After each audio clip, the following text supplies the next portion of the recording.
Oh, hey everybody, welcome to Collide Conversations. I'm Michael. I'm Ryan. I'm Stef The Barber.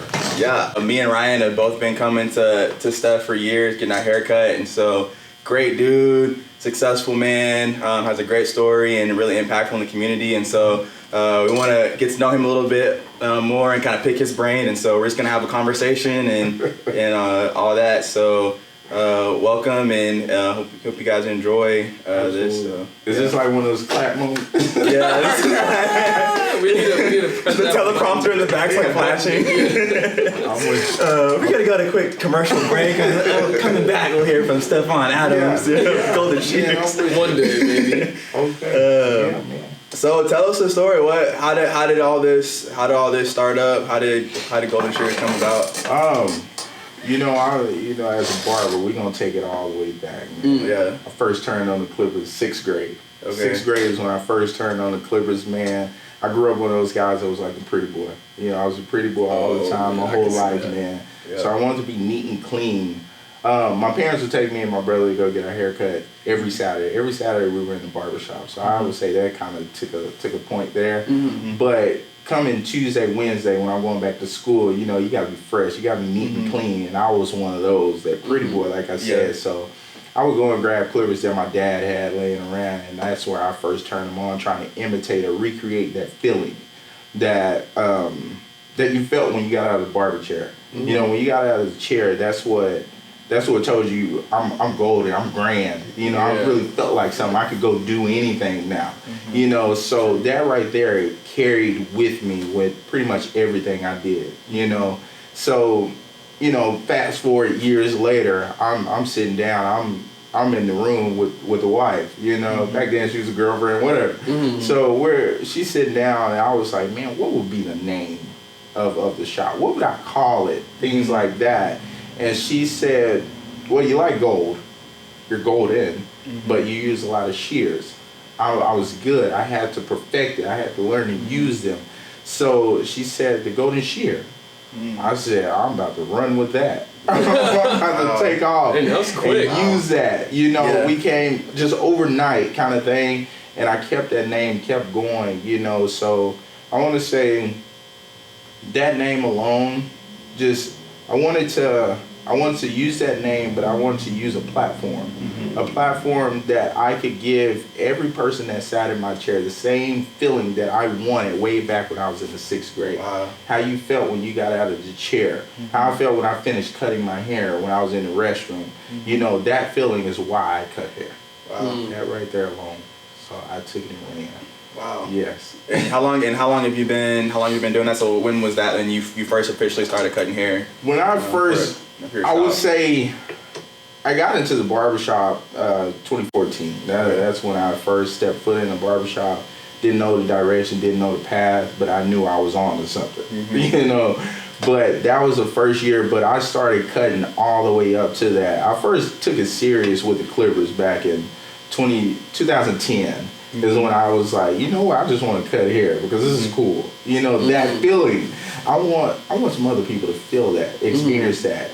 So I did it. I took to it. Finally, buckled down, went to barber school, and got out, went straight to the barber shop. Like my last day of barber school, I had everything packed up in my car. Everything.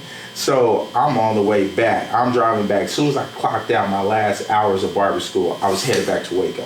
Yeah. I had to get back here so I could get to the barber shop. So I went to barber school back in Fort Worth, South Fort Worth, Williams Barber College is where I went. Small barber college, man.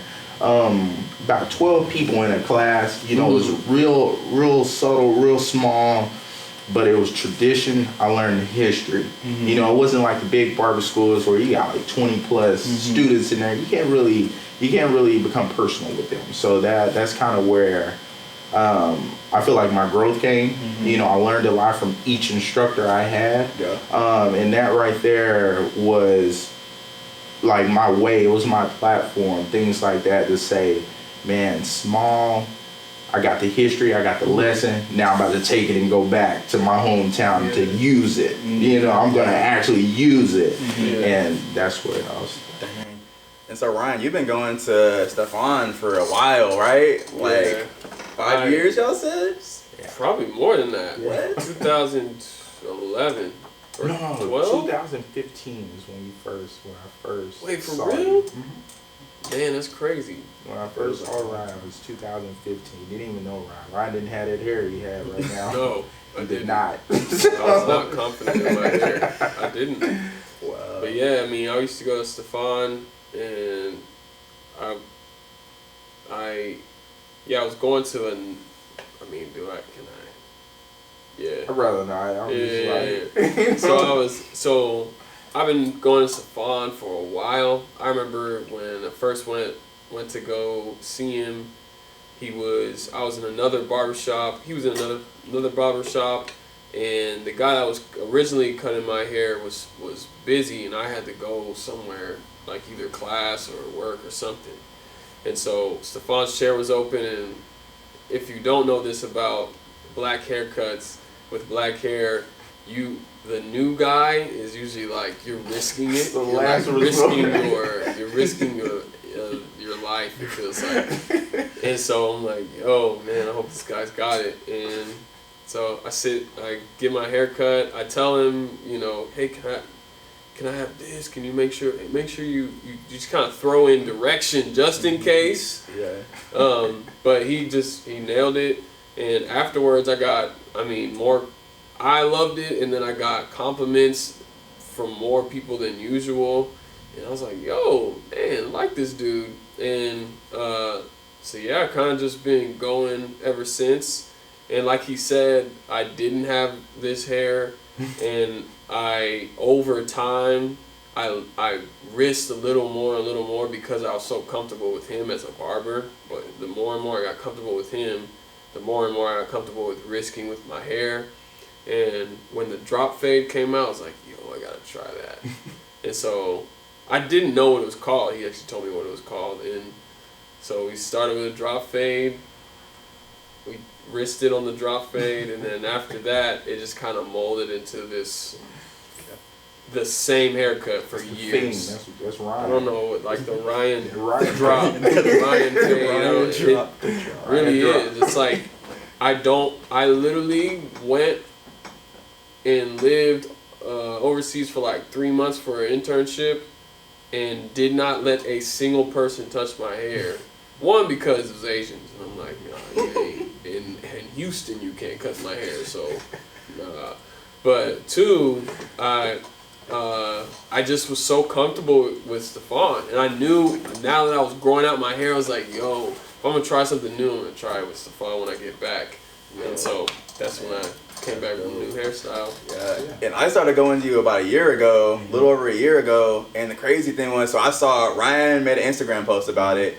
And I was like, yo, Ryan looks dope. Like, let me go check this dude out. And so it was cool because, you had an online booking system. Yeah. I could book it online. I could pay online. That was really convenient for me. Revolutionary. Yeah. Felt like it. It really is. And so, like, let's get into, like, something that's, like, and then the thing that I loved about it was it felt very professional. Mm-hmm. It felt very organized. But also, it felt real relational. Yeah. You know what I mean? Yeah. Like, I walked in and I felt at home. I felt like you cared about me. Yeah. While at the same time providing this professional. Yeah. You know what I mean? Like, home run, man. Yeah. So, like, what's the process of your entrepreneurial spirit? Kind of, how did you really how did you create this business philosophy that you have here? Man, it's always gonna go back to working those 9-to-5 jobs, things like that. It's always the start on with barbers. You work somewhere and say, I don't want to work with nobody anymore. Mm-hmm. So being an entrepreneur, man, it was like I said, the market. It was the way that I could grow and not have a cap on my capital, on really how much I could make. Being an entrepreneur, open doors, it creates opportunities for you, things like that, in ways that you didn't even see coming. There's so many directions that you could go. There's so many things that you could do, endless, when you're an entrepreneur, because you have so much time now. You have to, you obviously are in there because you have to build up your business, things like that. But it's so open for you after that. After you create something, you watch it grow, and now you can go and do this. You can go do that. Mm-hmm. There's endless things that you could do. So when I finally put it in my mind, okay, you know, I really want to open my business. I want to work for myself. I want to grow. I want to do different things. That right there was my leeway to say, after this, after I open this, I want to go do this now. I want to go do that now. I kind of want to relax and do this now. It was just endless what I could do. So that's what I would say when it comes to entrepreneur, man. It just opens up those doors for you. Yeah. And nobody can tell you how much you can make. So that's the capital up. Yeah, and you used that phrase earlier because I want to talk about because you're a little bit. You have a very unique style. What was that thing you said? What your style of barbershop is? It's the golden experience. It's traditional but modern. Yeah. You know it's like a mixture. You know, I like that. That was something that every time I hear, I'm like, man, I'm kind of jumping. You know, I like that. You know, that's a good saying. Things like that. I just like to keep it grounded, but it's meaning in that. That's why I say traditional yet modern. Yeah. So it's like it really is a mixture of what I experienced in my childhood, coming like with the pool table. But at the same time, it's relevant. Right, it's like modern. There's TVs, and it doesn't smell like old people cologne. What? They're brute. You know what I'm saying? Like the booking system and going back to that, you don't have to spend 3 hours in here. You know what I mean? Like it's a fast-paced society. We don't have time to do that anymore. You know what I mean? And so I got to get in here, get my hair cut. But then, like you said, you still have that relational. We're still connecting. I still that traditional. I'm still connecting with you as a person. I'm not just in here cutting my hair and I'm out. You know what I mean? It has been like that sometimes. Right. I'm with you, man. Gotta go. I'm with you, man. That's just a way of, like you say, keeping that connection, growing. You know, always in the traditional barbershop, you know, it was the older gentlemen in there cutting your hair and things like that, but they knew everything about you. You know, they knew every move. They knew where you were going. They knew the number that you were in sports. You know, they knew your parents. They knew everything about you. So you built that relationship and you continue to build it. That's why I say it's traditional. You know, I like to, everybody likes me. You know, I'm relatable, personal, things like that. When you see the reviews, things like that, that right there is what tells me, okay, obviously I'm just like them. I'm no different. I'm not greater than, less than. I'm just like you, man. So I use that, and that right there is what I like about the whole apartment. Just a barber chair. When you look at a barber chair, man, when you walk in, you're like, dang, that's a barber chair. But sitting in that is, in here, it's going to be an experience when you sit in my chair. You know, so I just like to keep that going. Yeah. That's great. Let's talk about the culture of Waco. So we're here in Waco. There's a lot of hype around the downtown Silos area. You see a lot of people, like you interact with people, you know what I mean? And so that's what we in previous conversations we've had off camera, you know, you've talked about like, you know, a barber, like you get to know, you have great people skills because that's all you know what I mean? So what's the climate of Waco minus the hype of what, you know, the media and everybody, you know, what are the people sitting in this chair, the Waco ones in this chair, like what's the climate and what are the people here like? People who sit in my chair, we conversate and we say, man, look at those restaurants that's open. Look at those hotels that's came. Look at the amount of people who came here. So you would say, you know, when I speak to the locals, you know, the ones who are born and raised here, you know, talking to them, I'm gonna say, man, we like it. You know, it's a joyful moment to see that Waco is actually being recognized. You know, Waco's growing.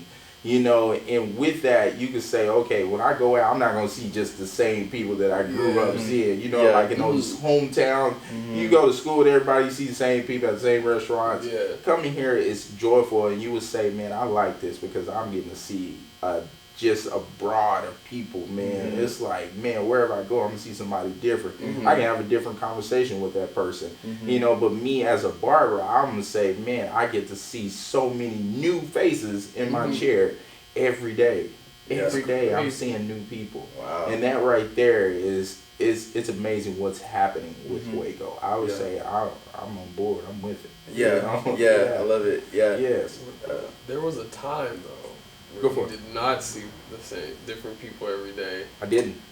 At one point, you know, it was all about seeing the same. I felt like I was on a steady comfort trend thing going on. You know, I'm just seeing the same people sitting in my chair every week, every other week, every month. It's the same people, but that right there, I guess, just in so little time, I saw so much. The expansion, with the expansion, like you said, of the growth of Waco comes the growth of my business, and that right there, I'm like, man, this is crazy. What I'm seeing, new faces, people traveling from all around the country, things like that, coming to sit in my chair, and I'm like, man, why me? You know, like, how'd you find me? I'm like, you know, you came here, but I'm like, dang, this is crazy. So I would say the growth, when I talk to the locals, we like the way that Waco's moving. Yeah. And like, and you said something earlier, like about the kind of the personality of Waco. Kind of talk about that a little bit, like the personality of Waco, man. It's real subtle. You know, everybody here, you know, they like to have a good time, you know, things like that. Growing up in Waco, you would see all your friends and things like that. When you, it's just like sitting down with them in a room. You know, how everybody is just talking, everybody just blurting out, you know, just real social. I'm gonna say that's Waco. Waco is a social, but yet simple, real comfort-like. You know, everybody's pretty much accepting, is what I would say. And when I like I said, just talking to my friends, going back to talk to the homies, you would say, I'm gonna say, man, that conversations that you have is the same. That's how Waco is. Waco hasn't changed. Waco's still the same. It's still Waco. You know, Wacko, whatever awesome people call Waco. You know, that's awesome. That it's just the same. It's all the same. That's good. Okay, so you're African American, obviously. We're all three African American. And so what's it like being, you know, or African American or black, whatever term you want to use, for in Waco? What's it like being a black business owner in Waco? Being a black business owner in Waco is you get a sense of pride, just being a man of color. You get you're in the spotlight. So I'm gonna say it's a great opportunity to show others, younger generations, the ones that call you big bro, things like that, the ones that look up to you. You get to be almost like you were saying, a celebrity, like a mogul. You know, being a black business owner, you know, you got a lot of eyes on you. A lot of people see you. A lot of people follow you. You're trending. You know? You're trending. So I would say, man, it's an amazing feeling being black, because, you know, that opportunity, that wasn't created for everybody. You know, that's just the way it is. You know, your parents didn't grow up saying, I want you to go open a business. I want you to run my business. It wasn't like that. In the black community, your parents worked.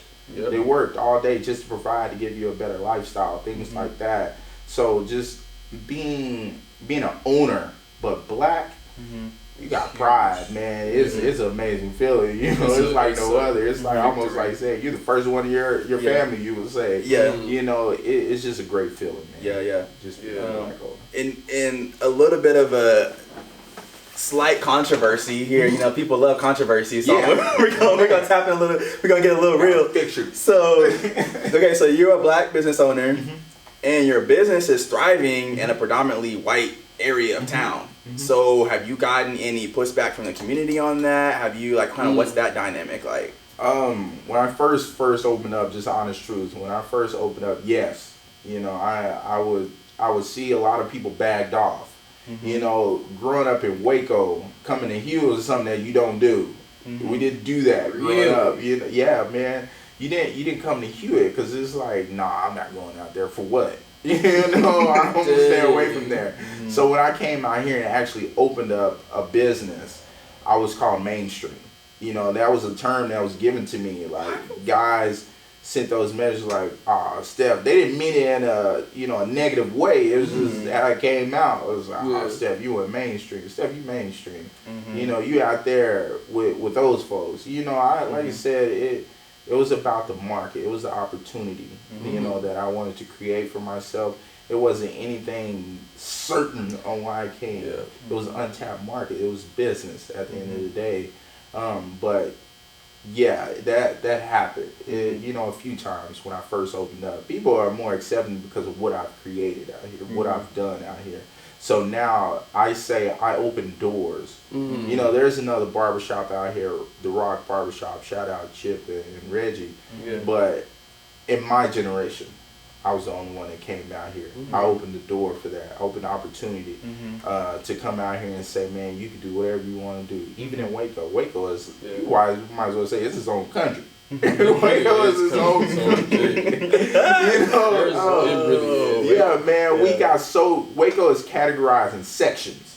You grew up in a section of Waco and things like that make up Waco. But man, there were certain places that you didn't go because there was no reason. You had no friends out here. Why'd you go out there? Hewitt was like that. So that's why I was given the name or called that. Yeah, it's so interesting that we do that from like music to business to even just the friends you hang out with. Yeah. It's like you want successful black people as successful black people. Yeah. Like you want to see you raise your kids to like, yo, one day we're gonna get out, but then somebody does it and you don't, and then all of a sudden you label them mainstream or you label them a sellout. But it's like, I have to go do this so you can see that you can. Yeah. Somebody has to do it. That's like, how I saw it. Somebody got to do it. It's kind of, I mean, not to be like mainstream myself, but it's kind of like what Kanye has been saying to an extent. I mean, there's some of it that's kind of extreme, but the portion of like kind of like open your eyes, like we're new slaves out here. Yeah. Like, of course the industry wants you to sound like a not mainstream or sound like with a normal black voice or the normal black music or the normal black business owner who just, sells hats or sells shoes that they bought from another place, you know what I'm saying? Yeah. And at the same time, you look cool and you're accepted, but you're broke or you're in debt. You don't know how to save money. Right. I learned I was in his chair. I was giving advice on how to save my money. Wow. Like I was like putting away, I think it was 25. No, I was trying to do more than 25 a month, and I wasn't making like that much. I said, yeah, I tried to do 50 this month. Yeah. He was like, just keep doing 25. You just forced yourself to do 25 anyway, so just keep doing 25 or you'll give up on doing anything. Whoa. And that's why, that right there, we aren't taught that. Yeah. I wasn't till my dad, he told me saving is good and stuff like that. But like it's one thing to have your dad say something that it's kind of you're supposed to say, but to have another successful like African American, and even if you're not African American, but specifically African American male, tell you that's around your generation, and you see, I watched him 5 years go from a corner to this garage thing to this, have his own brand, like that's not. Look at his shirt, he got a thing. That's not. When are we getting shirts, by the way? When are shirts happening? They're coming, man. So I just went today and actually put down we went and did the logo. We went and did the layout of what the shirts. So they're coming before Christmas. They'll be here. Let's go. So man, it's time. The fact that is like, man, you went. That's like that shouldn't be a big deal. Like. I love the fact there's awards for first black this and first black that, but we gotta get to it. That should be normal. Right. That's part of why I'm such a fan of the Black Panther movies. Their normal in that country of Wakanda was everyone was smart. Yeah. They had high technology. Yeah. Nothing was tapped by outside forces. Yeah. It was it was normal to be royal. Right. You know what I mean? Right. That's what I feel like you're doing through your lifestyle is you're living that legend of what we could have. I don't know my last name, but I'm still able to build a new legacy, And I think you touched on that briefly before the interview too. Is like a lot of times in the Black community, people want you to do good, but just not better than them. Yeah. You know what I mean? Weird. They all for you until you do better than them. Then they're like, oh, hold up, okay, come down with me. You know what I mean? Yeah. And we gotta. And I love that you're not pressing the limits. Like, no, why? Come with me. Yeah. You know what I mean? You're trying to upbring your people. You know, they always say don't leave people behind. Don't leave the homies behind. Things of that nature. But man, just growing up, you know, I'm always gonna take Waco along because this is where I grew up at, man. Seeing everybody around here, things like that, and that's the number one thing you can't do. You can't grow because somebody. Hey man, you got a hater somewhere, man. Somebody don't like what you're doing. Yeah, I understand that. Somebody don't like what you're doing.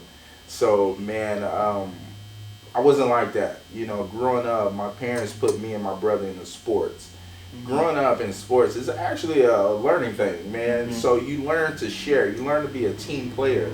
Things like that. I grew up my whole life playing sports. So all I know how to do is be a team player. I want to share. That's what I was taught. You know, in kindergarten, you taught to share. Let's share blocks.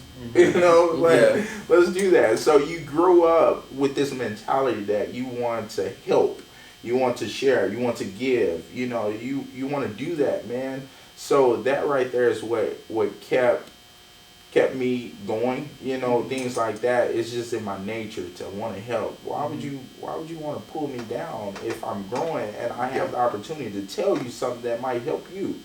You know, that's how I grew up. Yeah. You know, so I just use that, and I continue to use that. I always use that. You know, giving that opportunity, things like that, for the next person to do the same thing, if not better. Yeah.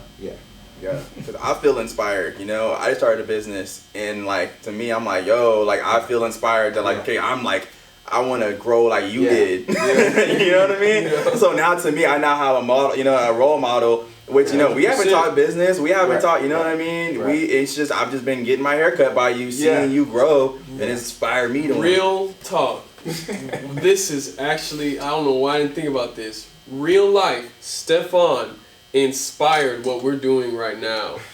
I came in his chair to get my hair cut, and I was telling him about, man, we've been doing this thing called Collide, and I feel I've gotten this vision in my mind to like take it to another level. I don't want to become like mainstream, but I do feel like there's a way to honor it by monetizing it so we can support more people and whatever, and thinking about doing business on like in a certain area. And he was like, that's funny, have you heard of Michael Carpenter? And Michael was apparently had told him the same thing.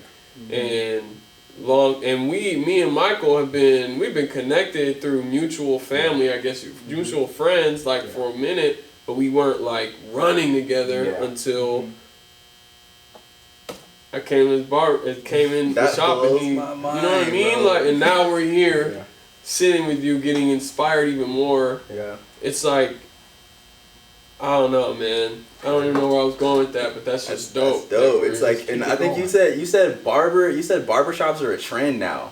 Right? Like this is a revolutionary thing. It's relational. We're going. People talk about how our generation is losing our relate. You know, social media is killing our ability. Like I disagree. It's not true. Man, I think it's just different. It's crazy being a barber. You know, for this short period of time. You know, I've seen the way that it has impacted the communities. You know, it became a trend. It's a hype right now. You know, when you think about fashion, you can't help but look at who did your hair. Like, you know, that's in magazines now. They're gonna show that facial structure, but they're gonna talk about the hair too. Not only, you know, the behind scenes is a big part of it. You know, being a barber, like it says, the first thing that you see when you wake up in the morning, first thing you gotta pay attention to is your hair. My hair has to be intact. 100%. Before my clothes, my hair has to be intact. You know, that's the first thing. When you look in the mirror, you have to make sure, dang, man, maybe I need to go get a haircut. This don't look true. You know, it's real. Maybe this need to be trimmed. You know, I feel some hair on the back of my neck, man. You know, so just in this industry, in the hair industry, man, the barbering became a hype. You know, so now you see more and more people of your age, even older, younger, whatever, man, they want to become barbers. They want to do hair, things like that. Just it's a part of fashion now. So it became a trend that, you know, the beneficial part of it is that you can work for yourself. You're your own boss. You know, you don't really have rules. You would say you're free, you know, to be you. You know, do what you want to do, things like that. So when I look at magazines, I subscribe to GQ magazine because I want to follow the trend. I want to know what's in fashion now. But when I see it, the front cover, they got to put that close. They want to talk about who that person is, but they're going to talk about their barber.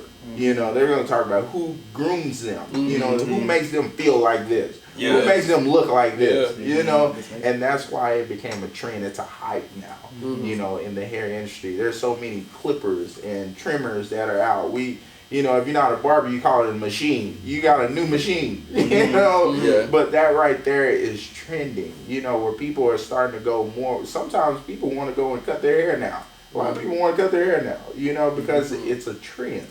So that right there shows the evolution of barbering. Barbering is coming back, man. It's coming back. And you know why I think it's coming? Sorry. No, go for it. I think it's coming back because of we're starting to, I've noticed that a lot more black people and even all minorities. Yeah. There's like this, for a while it was stylish and or professional to just have like, you know, normal buzz cut or whatever, which nothing's wrong with that. But I saw this move towards when the drop fade came out. That was like, yo, I can grow my hair out. And I mean, other people started like even like the like worship leader fade thing for other races. Like they would. There's something about growing your hair out and styling it on the sides became a trend. And partially, at least in the African American community, I could see where there was a little more, when you started seeing more black leaders like Barack Obama or even like Chadwick Boseman, there's other people, there became this, it became more respectable or professional to grow your hair. And I remember actually this guy named Gary Wardlaw, I was like, yo, when did you start growing out your hair? And he said when I decided, I had a moment where I was gonna cut my hair just because I wanted to be professional. And I thought about it and looked at my kid's hair and I was like, if God looked at me as his kid and like he probably loved his kid's hair just as much as I love my kid's hair. So why do I have to cut my hair to be professional? Right. And it just like got me. And it's just being free. You know, hair is an expression of you. You know, how you style your hair, what you want to do with your hair, what you're inspired to do with your hair. You know, that's what makes it art. That's what puts it into fashion, you know, because you're free to do what you want to do. Even in a professional world, in the community, you still are respected, regardless. You know, how your hair, it's actually cool. Somebody might say, your hair looks cool. No matter what you have, it might be the simplest thing, but it's just, it's a part of, it's an art form, you know, just to be free and expressing. Just like you will wake up and put on your clothes or your shoes, things like that. Your hair is definitely the same. Wow. Yeah. Man. Hey, thank you for giving us the opportunity to talk to you. And man, people, if you need your haircut, Golden Shears. Is there anything you want people to know about your business or you? Anything? Just that experience, you know, when you come here, what you get, if you rather you sit in my chair, you sit in any of the other barbers' chairs, you know, you get the same experience to come and hang out. You know, you get to come and meet my team, meet everybody that cuts next to me. They're the same, you know, these are some unique individuals, you know. We're all different, but man, we're all so cool. So you come here, you get the experience, you get the cut that you're looking for. You know, you get to leave this place feeling like a million. You might run for president tomorrow. I don't know. You know, but once you leave here, it's gonna be a great feeling. You know, you just get to hang out and understand that this is a place that you could have came all along, you know, and just coming to sit and talk, hang out, drink, you know, have a beer, have a water, shoot some pool, you know, just hear the conversations, hear the music, whatever.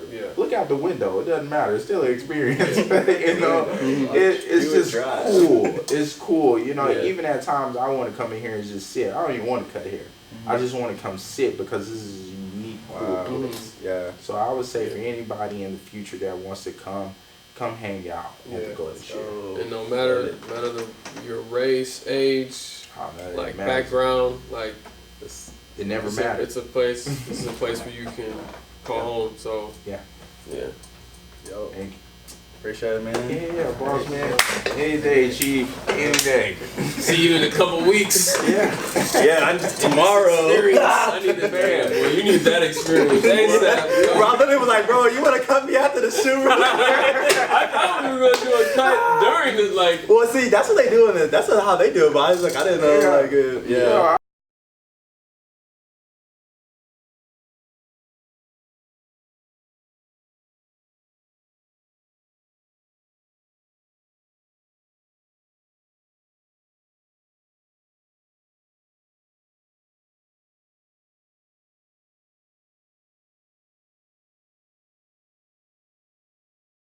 And you would call it the suburb area of Belmead is where I grew up. You know, I never categorized anybody or what they do, but I grew up in a neighborhood where both parents were in the house. You know, my neighborhood is like a legend. We call it a legend.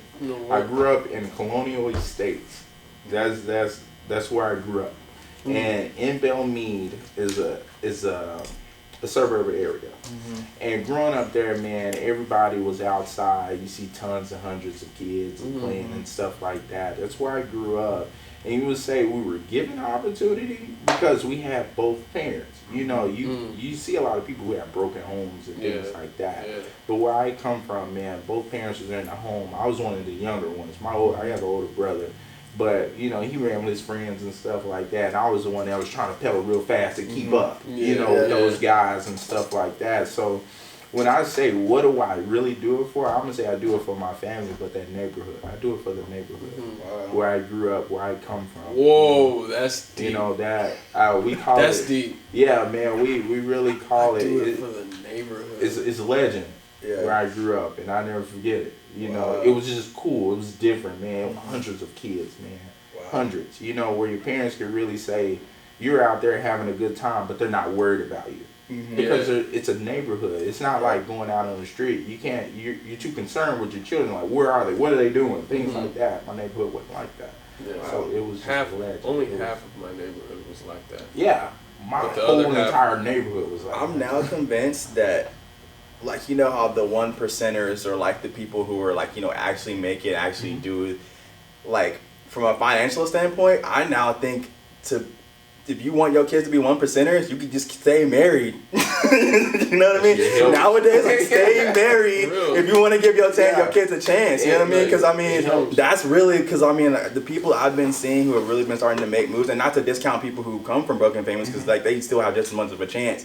But the people I've been interacting with and the people who have been standing out are the people who come from that. You know what I mean? And I'm like, okay, there's something in that. You know what I mean? It really is. It's development. You develop.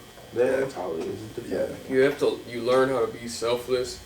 Your formative years, if you see,